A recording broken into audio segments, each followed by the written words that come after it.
Noong Enero 2002, natagpuan ng pulisya ng Yorkshire ang bangkay ng isang batang babaeng Koreano sa loob ng isang metal na maleta. Ang nakakagimbal na pagtuklas na ito ang naging simula ng isang malawakang investigasyon na kalaunan ay humantong sa pagkakaaresto ng isa sa mga pinakakinatatakutang mamamatay tao sa bansa. Si Kim Kyo-soo ay ipinanganak sa South Korea noong 1971 o 1972. Kaunti lamang ang impormasyong makukuha tungkol sa kanyang personal na buhay, ngunit alam na noong Setyembre 2000, matapos ang isang nabigong pag-aasawa, umalis siya ng kanyang bansa at nagtungo sa London upang mag-aral ng English sa kabisera ng Great Britain. Gayunpaman, noong Oktubre 2001, tumigil siya sa pag-aaral at nagsimulang kumita sa pamamagitan ng pagpapaupa ng dalawang apartment. Ang isa ay nasa Eagle Street, malapit sa Holborn na kilala bilang Legal District ng London, habang ang isa naman ay isang duplex sa Augusta Street na matatagpuan malapit sa Poplar. Upang mapalago ang kanyang negosyo, naglagay si Kim ng anunsyo tungkol sa kanyang mga serbisyo sa isang website.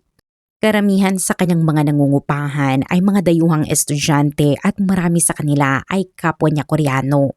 Sa panahong iyon, mayroon siyang kasintahan na nagngangalang Mariko Ishimura, isang young adult na ipinanganak sa Japan na nagtatrabaho bilang hairdresser. Magkasama silang nakatira sa pangunahing silid-tulugan ng apartment sa Eagle Street habang ang ikalawang kwarto ay inuupahan ng dalawang Koreano. Ayon sa mga taong nakakakilala kay Kim, isa siyang mabait, magalang at matulunging tao na palaging nakangiti. Madali rin siyang pakisamahan at may kakayahang makakuha ng tiwala ng iba, lalo na ng mga kabataang babae. Sa paano man, napaniwala niya ang maraming tao na nagmula siya sa isang mayamang pamilya at namumuhay ng komportable pagdating sa pera at pamumuhay. Ngunit sa katotohanan, kasinungalingan ang lahat ng iyon. Sa likod ng imahe na kanyang ipinapakita, lubog si Kim sa mga problemang pinansyal. Napakalaki ng kanyang mga utang at nakansela na rin ang lahat ng kanyang credit accounts. Bukod dito, siya at si Mariko ay madalas gumamit ng ipinagbabawal na mga sangkap. Pagsapit ng Oktubre 2001, tila tuluyan ang nasira ang kanilang relasyon. Ang babae na halos 10 taong mas bata kaysa kay Kim ay bihira ng maglagi sa apartment at halos hindi na doon nagpapakita. Sa ganitong sitwasyon na kilala ni Kim si Jin Hyo-jong, isang dalagang mula sa isang lalawigan sa South Korea na tumuloy sa isa sa kanyang inuupang apartment sa loob lamang ng 3 araw. Nag-aral si Jin ng panitikang Pranses sa isang universidad sa South Korea at bilang bahagi ng kanyang programa ay ilang buwang naging exchange student sa University of Lyon sa France. Matapos makapagtapos, nagpasya siyang manatili pa ng ilang araw upang mamasyal sa Paris at London bago bumalik sa kanyang sariling bansa, kung saan naghihintay sa kanya ang kanyang mga magulang at mga kapatid. Dumating si Jin sa London noong Miyerkules, ika-24 ng Oktubre taong 2001 at nakatakda siyang bumalik sa France noong Sabado, ika-27 ng Oktubre. Nakilala niya si Kim sa pamamagitan ng announcement nito sa internet at napagkasunduan nilang umupa siya ng silid sa apartment sa Eagle Street. Ngunit hindi natuloy ang kanyang mga plano. Sa halip, ang kanyang maikling buhay ay nagwakas sa isang trahedyang hindi niya inaasahan. Noong gabi ng ika-26 ng Oktubre, isang araw bago ang kanyang pagbalik sa France, marahas na sinalakay ng 21 anyos na si Jin si Kim. Hindi pa ganap na inilalantad ang lahat ng detalye ng pangyayari. Ngunit nalaman sa investigasyon na nang maiwan silang dalawa lamang sa apartment, pinatay ni Kim si Jin sa pamamagitan ng pagbalot ng tape sa kanyang mukha na naging dahilan upang hindi siya makahinga. Itinali rin niya ang kanyang mga pulsuhan. Bago niya ginawa iyon, pinilit muna ni Kim si Jin na sabihin ang mga password ng kanyang mga credit card, impormasyong balak niyang gamitin kalaunan. Pagkatapos nito, Inilagay niya ang katawan ng babae sa isang metal na maleta at itinago iyon sa loob ng aparador sa pangunahing silid tulugan. Doon nanatili ang maleta sa loob ng susunod na 5 araw. Nang bumalik sa apartment, ang iba pang nangungupahan noong araw ding iyon at magtanong kung nasaan si Jean. Sinabi ni Kim na nagpa siya umano itong bumalik sa France ng 1 araw ng mas maaga at siya pa mismo ang naghatid dito sa estasyon. Kaparehong kwento, bagaman may ilang pagbabago ang sinabi niya sa mga kaibigan at kamag-anak ni Jean. Habang lumilipas ang mga araw at hindi nakakabalik ang dalaga sa France ayon sa schedule. Lalong nabahala ang kanyang mga mahal sa buhay dahil tila naglaho siya ng walang anumang paliwanag. Noong Sabado, ika-27 ng Oktubre, 1 araw matapos gawin ang krimen, kinuha ni Kim ang 2 bank card ng kanyang biktima at nagsimulang ubusin ang laman ng mga account nito. Una niyang sinubukang gamitin ang card mula sa South Korean bank na Kookmin. Isa itong family account na binuksan ng mga magulang ni Jean para lamang sa emergency at halos hindi niya kailanman ginagamit. Hindi naging matagumpay ang unang pagtatangka ni Kim dahil mali ang nailagay niyang PIN code. Gayunpaman, makalipas ang ilang araw, muli niya itong sinubukan at nagawa niyang makapag-withdraw ng 1,990 pounds. Sinikapan niyang kumuha ng mas maraming pera, ngunit wala nang natitirang laman ang family account ni Jean. Ang ikalawang card naman ay mula sa isang bangko sa France kung saan nakalagak ang personal na ipon ng dalaga habang naninirahan doon. Ibinigay ni Kim ang card na ito sa isang dalagang Koreanang babae at hiniling na magtungo ito sa Paris upang mag-withdraw ng pinakamaraming pera na maaari. Bagamat dapat sanay nakapukaw ng pagdududa ang kahilingang iyon, nakaisip si Kim ng isang kwento upang pagtakpan ang kanyang tunay na layunin. Sinabi niyang pag-aari umano ng kanyang kasintahang si Mariko ang card at nagbigay rin siya ng paliwanag kung bakit kinakailangang sa Paris mag-withdraw ng pera. Lumitaw na naging sapat ang kanyang paliwanag upang mapaniwala ang babae at pumayag itong gawin ang kanyang ipinag-uutos. Ngunit sa likod ng lahat ng ito ay may mas madilim pang plano si Kim. Hindi lamang niya nais makuha ang lahat ng pera ng kanyang biktima, kundi sinusubukan din niyang patibayin ang kanyang kwento na umalis si Jean patungong Paris.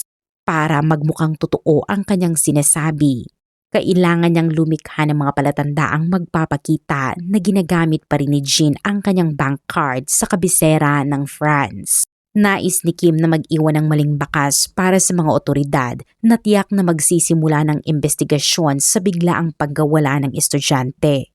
Kaya naman, hating gabi ng Miyerkules, ika-31 ng Oktubre, isinakay niya sa inuupahang sasakyan ang maleta na naglalaman sa katawan ni Jean at iniligay ito sa trunk. Pagkatapos nito, nagmaneho siya ng halos 4 na oras patungo sa nayo ng Ascam sa North Yorkshire. Pagdating doon, itinapon niya ang maleta sa gilid ng isang liblib na kalsada sa kanayunan bago bumalik muli sa kanyang apartment. Matapos ang kanyang ginawa, ipinagpatuloy ni Kim ang kanyang buhay na tila walang nangyari. Ipinaupa niya muli ang silid at sa tuwing may nagtatanong tungkol kay Jean, paulit-ulit niyang ginagamit ang parehong mga dahilan at kwento upang ipaliwanag ang kanyang pagkawala. Sa pagitan ng ika-17 at ika-18 ng Nobyembre 2001, isang dalagang Koreana na nagngangalang Son In-ha ang lumipat sa duplex ni Kim sa Gasta Street. Noong una, kasama niya sa pangunahing silid tulugan ang isang kaibigang nagngangalang Moon. Ngunit makalipas ang ilang araw, noong ika-29 ng Nobyembre, kinailangan ni Moon na bumalik sa South Korea.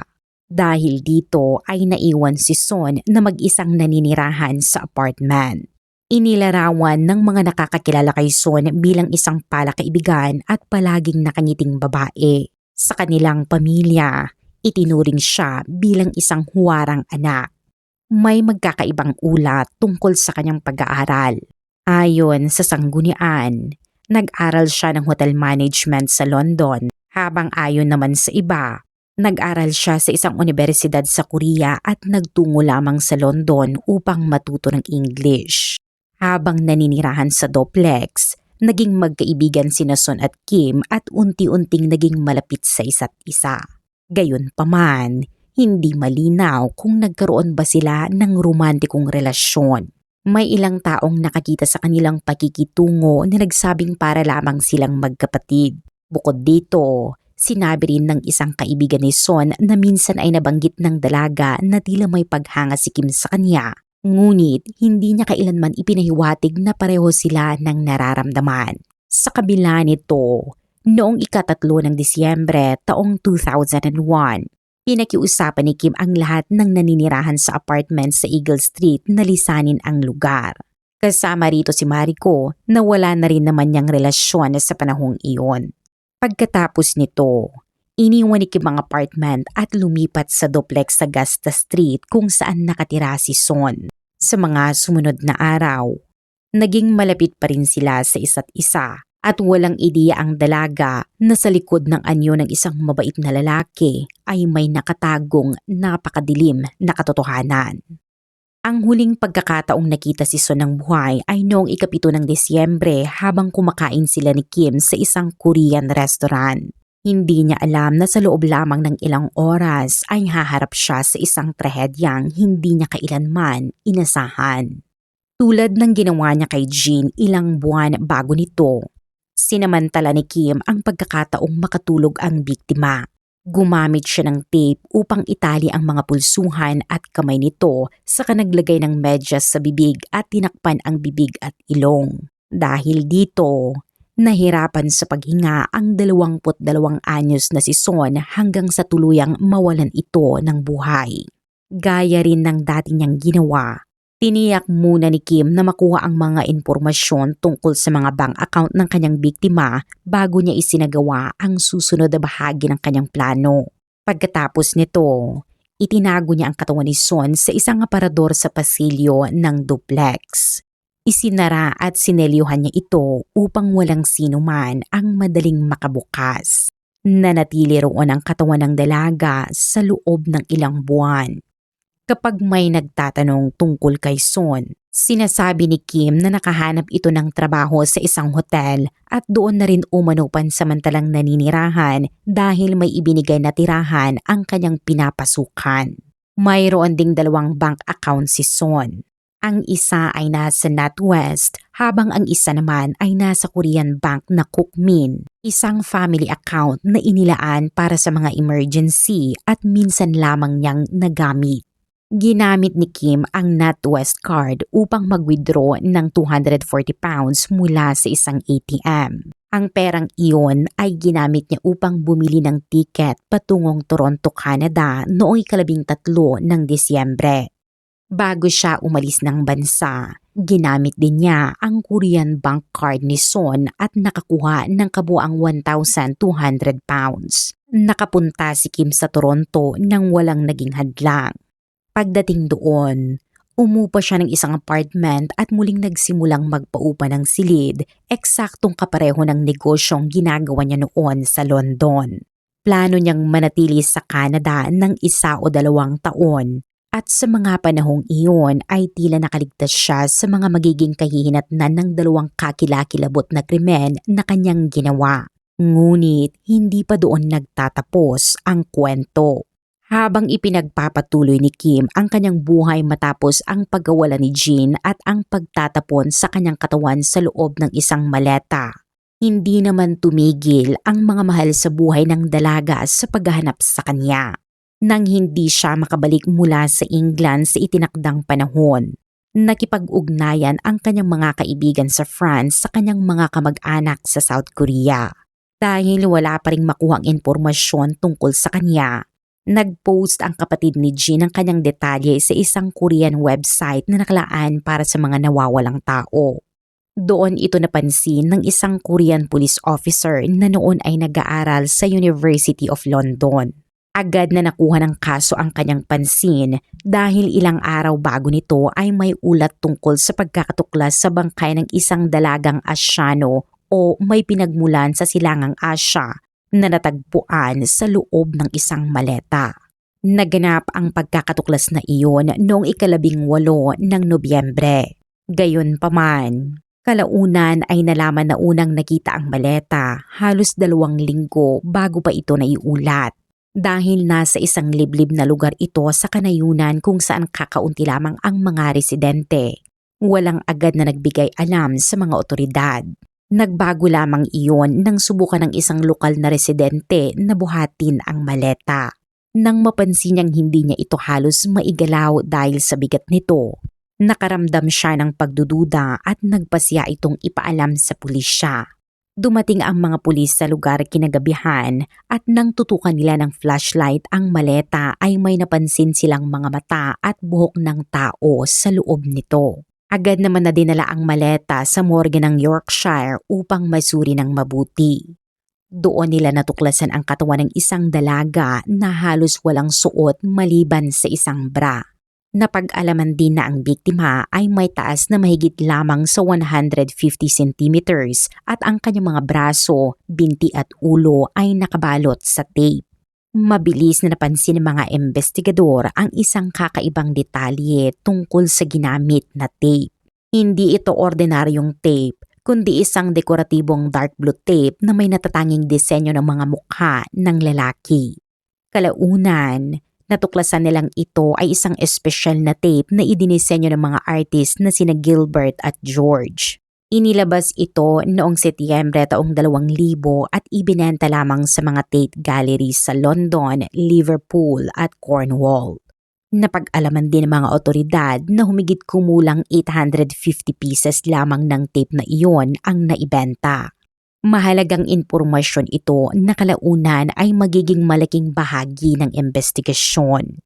At habang sinusuri ang katawan, napansin ng forensic anatomist na walang malinaw na palatandaan ng pagkikipaglaban o matinding pagtutol mula sa biktima. Dahil dito, napag-isipan niyang maaaring hindi malayang nakagalaw ang dalaga bago siya itinali. 2 posibleng paliwanag ang kanyang inilahad. Ayon sa unang posibilidad, maaaring nabigyan ang biktima ng isang sangkap na naging dahilan upang hindi siya makalaban, bagamat walang natagpo ang ebidensya nito sa toxicology test. Ayon naman sa 2 posibilidad, maaaring napaniwala o natakot ang biktima upang kusang payagang itali ang kanyang mga kamay. Samantala, nagsimula ang ulat ng mga forensic experts sa resulta ng pagsusuri sa buhok ng biktima na nagpatunay na siya ay may pinagmulan sa Timog Silangang Asya. Gayunpaman, hindi agad natukoy ng pulisya ang pagkakakilanlan ng biktima sa pamamagitan ng fingerprints at dental records. Lumipas pa ang ilang linggo bago nagkaroon ng mahalagang pag-unlad sa kaso. Noong 2 ng Enero taong 2002, sa wakas ay natukoy ng mga otoridad ang pagkakakilanlan ng babae. Naging posible ito matapos makipag-ugnayan ang mga Korean police officer na nakakita ng ulat tungkol sa pagkawala ni Jean at sa pagkakatuklas ng bangkay sa loob ng maleta sa pulisya ng Yorkshire upang ipaalam ang posibleng koneksyon ng 2 kaso. Pagkatapos nito, nakipag-ugnayan ang mga investigador sa Korean Embassy at nabigyan ng access sa database ng fingerprints ng mga mayayaman ng South Korea. Sa pamamagitan nito, opisyal nilang nakilala ang biktima bilang si Jin Hyo-jung.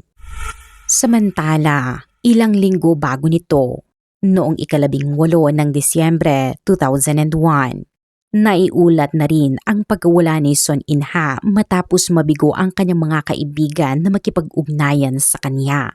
Pagsapit ng 7 ng Enero taong 2002, nalaman ng Metropolitan Police ang opisyal na pagkakakilanlan sa bangkay ni Jean. Dahil dito ay nagsimulang maniwala ang mga investigador na maaaring may kaugnayan ang pagkawala ni Son sa kaso. Bunga nito, nagsagawa ng magkasanib na investigasyon ang Metropolitan Police at ang mga detective ng North Yorkshire sa ilalim ng pamumuno ni Senior Constable Alan Anchors. Dahil nawawala pa lamang si Son at wala pang natatagpo ang katawan noong panahong iyon, Unang nakatuon ang mga otoridad sa kaso ni Jean. Sa tulong ng impormasyong ibinigay ng mga kaibigan at kamag-anak ng biktima, natuntun nila ang kanyang mga naging galaw hanggang sa kanyang pananatili sa apartment sa Eagle Street. Doon nila natuklasan ang isang rolyo ng parehong dekoratibong tape na ginamit sa pagtali at pagtakip sa mukha ni Jean. Bukod dito ay nakakita rin ang mga forensic investigator ng mga bakas ng dugo ng dalaga sa mismong material ng tape. Mayroon ding mga bakas ng dugo sa mga dashboard, dingding, sofa at maging sa carpet ng silid. Samantala, sa pagsisiyasat sa pagkawala ni Son, nalaman ng pulisya na naninirahan siya sa duplex ng Gasta Street. Nang siyasatin ng mga investigador ang parehong gusali sa Gasta Street at ang apartment sa Eagle Street, natuklasan nilang iisang tao ang may kaugnayan sa dalawang lugar. Si Kim Kyu-so na nasa Canada na noong panahong iyon. Mas lalo pang lumakas ang hinala laban sa kanya nang suriin ng mga otoridad ang kanyang mga talaan ng komunikasyon. Lumabas na nasa lugar siya ng North Yorkshire sa panahong itinapon ang maleta na naglalaman sa katawan ni Jean. Bukod dito, nang siyasatin ang sasakyang inupahan niya noong Oktubre taong 2001, natagpuan din doon ang mga bakas ng dugo ni Jean. Habang dumarami ang ebidensya, naging malinaw sa mga investigador na may iisang tao na nag-uugnay sa dalawang biktima. Dahil dito ay nagkaroon sila ng pangunahing suspect. Noong 17 ng Enero taong 2002, nagsagawa ng magkasanib na press conference ang Metropolitan Police at North Yorkshire Police. Nanawagan sila sa publiko na magbigay ng anumang impormasyong may kaugnayan kina Jean at Son. Ngunit sa hindi inaasahang pagkakataon ay hindi na nakabalik si Kim sa London ng matagal. Nang gabing iyon din ay naaresto siya sa isang internet cafe. Agad siyang sinampahan ng kaso kaugnay sa pagpatay kay Jin Hyo-jung at isinailalim sa kustodiya ng pulisya. Noong 21 ng Enero, humarap siya sa korte ng mga mahistrado. Hiniling ng kanyang abogado na mapalaya siya sa pamamagitan ng piyansa, ngunit tinanggihan ng hukuman ang kanyang kahilingan.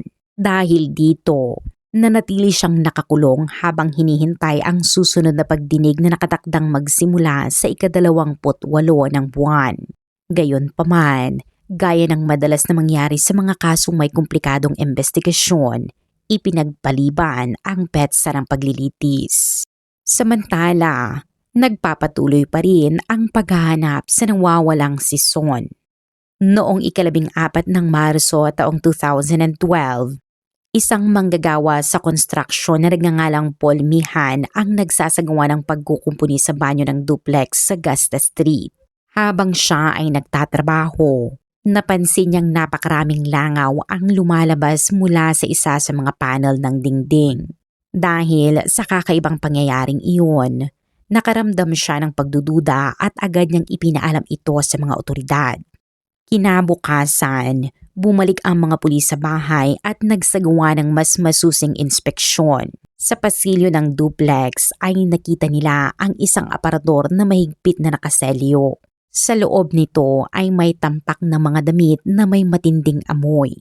Sa likod ng mga ito, natagpuan nila ang katawan ng isang babae na nakabalot sa kumot. Kalaunan, nakumpirma na ang labi ay kay Son In-ha.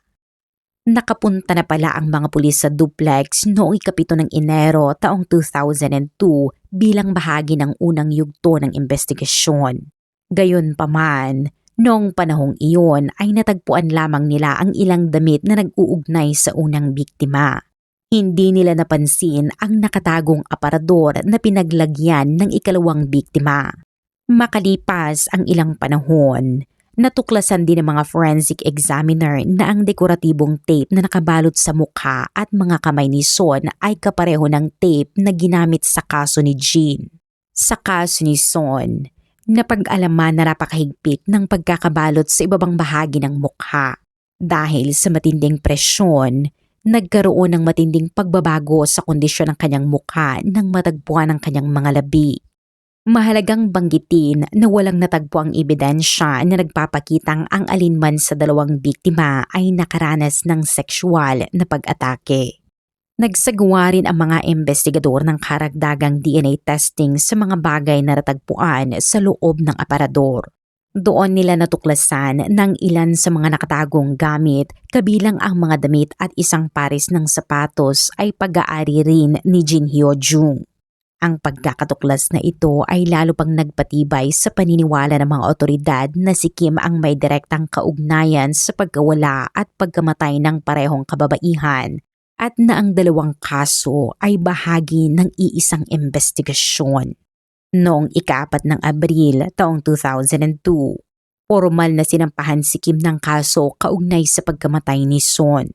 Itinakda rin ang kanyang pagharap sa Central Criminal Court noong ika-7 ng Mayo upang magbigay ng kanyang pahayag sa kaso. Sa pagdinig na iyon, sa tulong ng isang interpreter, hindi inamin ni Kim Hyo Soo na siya ay may pananagutan sa pagkamatay ni Jin Hyo Jung at Son In-ha.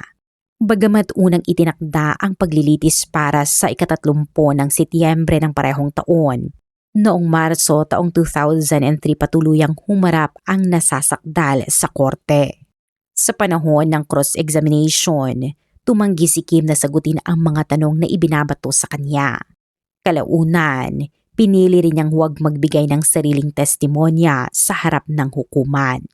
Sa ikalawang araw ng paglilitis at sa harap ng hurado, umamin siya sa pananagutan sa pagkamatay ni Son, ngunit iginiit niyang hindi niya sinasadyang mangyari ito. Ayon sa kanyang salaysay, bahagi umano ito ng isang erotikong laro na nauwi sa isang trahedya at hindi inaasahang resulta. Gayunpaman, hindi tinanggap ng hukuman ang paliwanag na iyon at nagpatuloy ang paglilitis. Sa buong proseso, hindi rin naipaliwanag ni Kim kung bakit niya ginawa ang dalawang krimen. Sa harap ng hurado, tinalakay ni Prosecutor Jonathan Ledlow ang mga posibleng motibo ng nasasakdal. Ayon sa kanya, maaaring may kaugnayan ito sa mga personal o matalik na suliranin, gayon din sa kanyang mabigat na problemang pinansyal dahil sa malalaking utang. Ibinangon din ng prosekusyon ang posibilidad na maaaring ginawa ni Kim ang mga krimeng ito dahil nasisihan siya sa pagkontrol at sa unti-unting pagkawala ng buhay ng kanyang mga biktima. Sinikap ng prosecutor na ipakita sa hukuman ang matinding takot at paghihirap na maaaring naranasan ng dalawang dalaga sa mga huling sandali ng kanilang buhay. Isa rin sa mga tumistigo ay si Christopher Milroy, isang pathologist na kabilang sa pangkat na nagsuri sa mga labi ng dalawang biktima. Ayon sa eksperto, sa buong karanasan niya sa larangan ng forensic pathology, hindi pa siya nakakita ng katulad na paraan ng pagpatay na nakita niya sa kasong iyon. Sunod namang tumistigo si Mariko Ishimura, ang dating kasintahan ni Kim. Sa kanyang pahayag, sinabi niya na ang dekoratibong tape na ginamit sa mga krimen ay pag-aari niya. Ipinaliwanag din niya na binili niya ito sa isang Tate Gallery sa London at itinabi para sa mga espesyal na okasyon. Pagkatapos nito, humarap sa hukuman ang kaibigan ng nasasakdal na si Kim Jong-un. Ikinuwento niya sa hurado na noong huling bahagi ng taong 2001 ay sinamahan niya si Kim upang bumili ng maleta na sinasabi nitong gagamitin umano para sa mga gamit ng kanyang kasintahan.